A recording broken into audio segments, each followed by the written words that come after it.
Greetings, saints, greetings, wherever you are, in the wonderful name of our Lord Jesus Christ. I want to take this time to greet and to welcome you once again to this wonderful full program we are calling the moment or the morning motivation. Of course, this is the morning motivation. Of course, Pastor Mkacho here. If you are joining us for the first time from Logos Diplomats, I'm coming all the way from Logos Diplomats, and that is the name of our ministry. A day before Easter, in other words, is in an Easter Eve, Good Friday Eve. I believe you are well wherever you are. I believe you are blessed. I believe the grace of God is at work upon your life, and I believe Jesus is still doing great and wonderful things for you. Welcome. If you are joining us for the first time, remember to type Amen on the comment section so that I may know that you are there. Just type Amen on the comment section. Those ones of you on YouTube, just like the YouTube channel, and of course, click the heart there. Praise God. Those ones on TikTok, please just click the heart there, and you can type Amen also on the comment section. But thank you and God bless you. I want to bring something nice to you this morning in motivating you.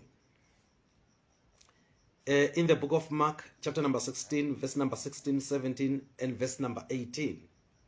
Beautiful words that I want you to enter with into the Easter. Remember, when we speak of Easter, or when we speak of this Good Friday that we are celebrating tomorrow, it is all about Christ. It is not about us, but rather it is about Christ. In other words, we are thanking God for Jesus, that he came and died for us on that cross. That's what we are celebrating. We celebrate that Jesus came down and died for us on the cross. And the story of Christ does not end on his crucifixion. He also resurrected from the dead. When he died on that cross, he was buried. Of course, on the third day, the Bible evidently shows us that Jesus came back to life. In other words, as we are talking now, he is alive. Very much alive. He is very much alive. And when he resurrected from the dead, the Bible says he obtained a wonderful name, a name which is above every other name. Jesus obtained a name that is above every name, so that at the sounding of the name of Jesus, every knee should bow of those in heaven, on earth, and under the earth, and every tongue confess that Jesus Christ is Lord, to the glory of the Father. So be greeted and be welcomed. Thank you so much for joining us. Now, when Jesus resurrected from the dead, in Matthew 28 and verse number 18, he said, all authority in heaven and on earth is given unto me. In fact, the King James says, all power in heaven and on earth is given unto me. So as we are talking now, as you are listening to me this morning, ministering to you, I want you to know that Jesus holds all power. That's what he said in his word. That's what he affirmed to us in his word. He holds all power. In other words, he is all powerful. And because of that, us who believe in him are granted the same power. But listen to what Jesus said in Mark 16, verse number 16. He that believes and is baptized shall be saved. But he that believes not shall be damned. That is how Jesus starts his conversation with us this morning. And remember, when he said this, it was after his resurrection, when he had obtained all power in heaven and on earth. He tells us that he that believes on what? On Jesus. He that believes and is baptized shall be saved. Then he says, he that believes not shall be damned. In other words, if you are believing that when Jesus died on that cross, he died for me. When he was buried for me. When he resurrected from the dead, he resurrected for me. Jesus assures you that you shall be saved. In other words, those ones of us who believe, we are saved already. That's why we are referred to as the children of God or sons of God. According to John chapter number 1 and verse number 12. But as many as received him, to them gave he power to become the sons of God. And John affirmed it in 1 John 3 and verse number 2. He said, beloved, it doesn't yet appear what we shall be. But in verse number 1, he said, behold, what manner of love the Father has bestowed upon us, that we should be called sons of God. Then in verse number 2, he said, it does not yet appear what we shall be, but when he shall appear, we shall be like him. But in the now, he tells us in 1 John 3:1 that we are the sons of God. And that happens when we believed in Christ and received him to be Lord and Savior of our lives. So every one of us who believed in Christ, the Bible assures us that we are the sons of God. And we love that. We thank God so much for that. Then it tells us that he that does not believe shall be damned. If one rejects Christ, if one decides not to believe in Christ, the Bible tells us that such a person shall be damned. In other words, there is no hope for such a fellow. Because when you reject Christ, you are rejecting life itself. You see.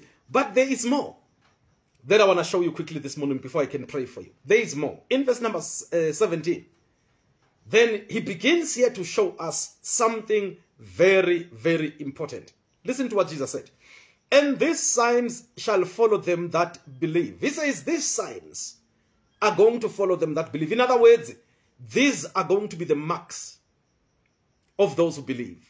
They are going to be the marks. They are going to be classified by these marks. They are going to be recognized by these marks, by these signs. Are you seeing that? He says, these are the signs that are going to follow us. Wow, wow, wow. I love that, the way he puts it there. I just love it. I just love it. You see, when you see a car passing, you can tell on what car it is by the marks on the car. Normally, the emblem of the car will be on the front and at the back. And it tells you that this is Mercedes-Benz because the emblem of Mercedes is obviously put on the front and the back of the car. Then those ones of you who loves Mercedes-Benz like myself, you can tell that surely this is Mercedes-Benz. Why? Because the markings, the signs are put on it.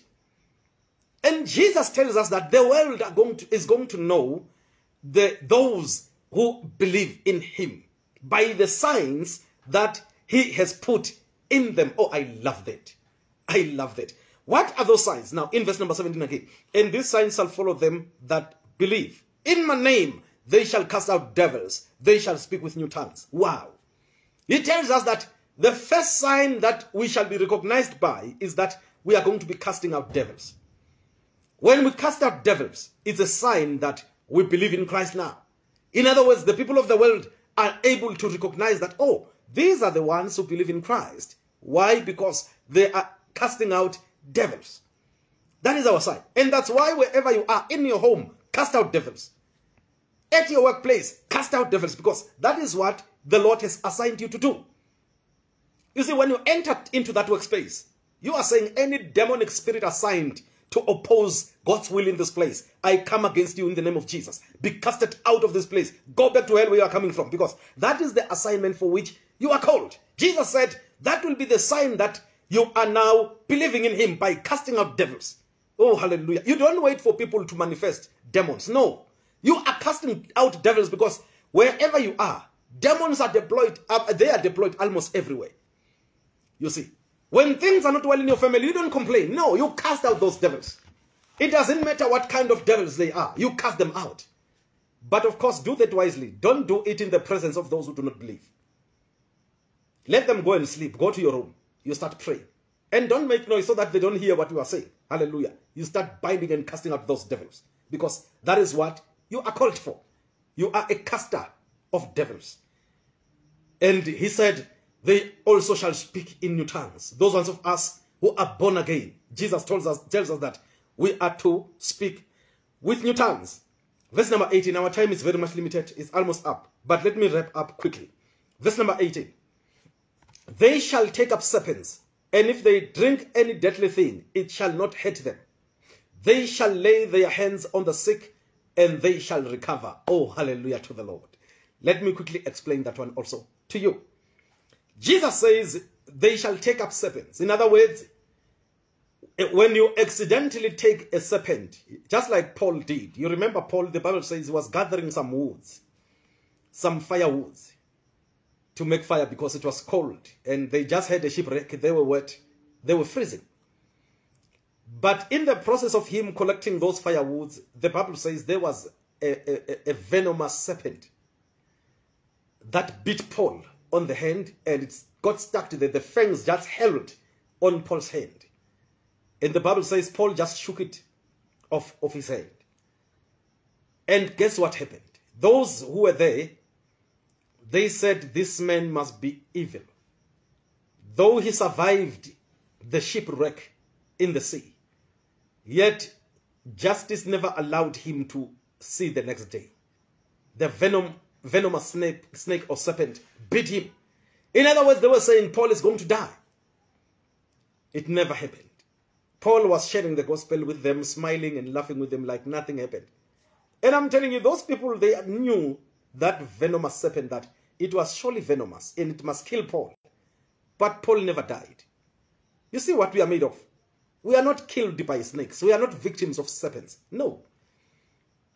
No, we are not. The Bible says they waited to see Paul maybe swelling on the hand where the venomous serpent had bit him. Nothing happened. He never swelled. The Bible says later on, when they realized that, oh, the man is not dying, the man is not even swelling, the man doesn't show any signs of being bitten by a serpent, they changed and say, surely he must be a god. You know, he must be a god. Oh, hallelujah to the Lord. And that's what we are made of. But let's proceed. That was the first one. The second one, he said, and if they drink any deadly thing, it shall not hurt them. You see, you are not a victim of poison. Poison has no authority over the born again. Totally not. And that's what Jesus said. He said, you are going to drink any deadly thing, it shall not by any means hurt you. It doesn't matter how you drink it. It doesn't matter. Through your blood, it will never hurt you. Through your mouth, it doesn't matter how it came into your system. Jesus assures us that it shall by no means hurt you. Oh, I love that. Then he said, they shall lay their hands on the sick, and the sick shall recover. Oh, I love this one. You know, when I talk about this one, I love to put it this way. Jesus said, you are going to be the healer of the sick, meaning that you yourself shall be healthy all the way through. He didn't say you shall be prayed for and be healed. No, he said you are going to pray for others. You are going to heal others. Are you seeing that? And that is awesome. He expects the miracles from you to others, not from others to you. You see, that's why I don't have a victim mentality at all the times. I am not going around looking for people to pray for me. Why? You know what? Because I understand what I'm made of. From these scriptures, they are telling us on who we are in the spiritual realm. We are healers of the sick. Meaning that we ourselves are never sick. No, we are not sick. We are not victims of sicknesses and diseases. Rather, we are giving life to others because we have received that eternal life. Oh, I love that. Listen, beloved, wherever you are, I want you to know this. You are the healer of the sick. You are the healer of the sick. Your hands are loaded with that healing anointing. That's why Jesus said, you shall lay them on the sick, and the sick shall recover. Because you are anointed for that very purpose. As long as you are born again, as long as you are a child of God, I want you to know that you are a giver of life. People cannot die in your presence. No. Say no to that. They can't die when I'm there. No. They can't be sick when I'm there. No. Why? I am a giver of life. I am a giver of life. Oh, hallelujah to the Lord. I am a giver of life. From my body flows eternal life, and it touches those around my life. Oh, hallelujah to the Lord. That's who you are. That's what you are born again for, to give life to others. So, never think you are a victim. You are not a victim of any circumstance. No, not at all. You are a victor. And think that way. Wherever you are, I want you to think that way. Wherever I show up, Jesus shows up because he is in me. And when I show up with Jesus, life is bound to be released. So those around my life, those with me, are going to be benefiters of what I am loaded with. and that is eternal life. You are a caster of demons. You are to speak in tongues. You are not going to die of any poisonous substance. And Jesus said, number 4, you are a healer of the sick.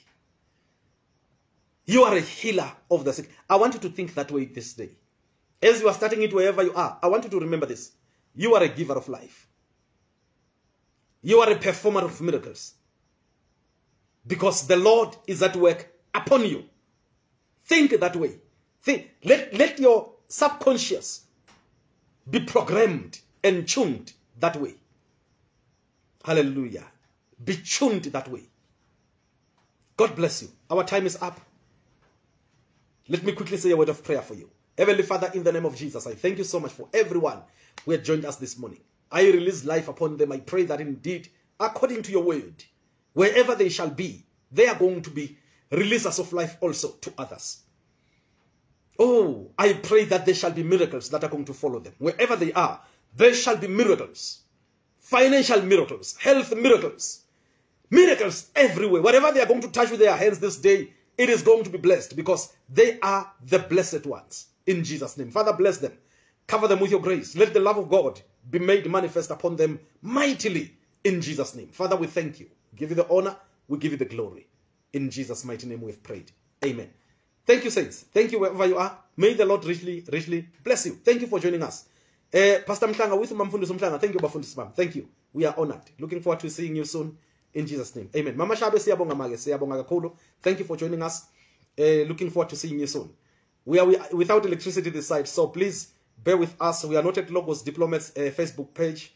That device has no battery. I just made a plan of charging this one, but hopefully maybe today power will be restored. We don't know. So yes, we are under that circumstance.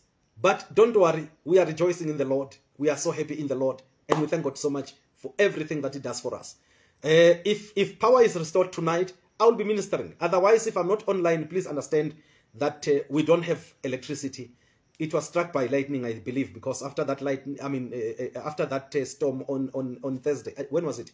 On Tuesday, our lights were off up until now. So bear with us. Hallelujah. We love you. God loves you more.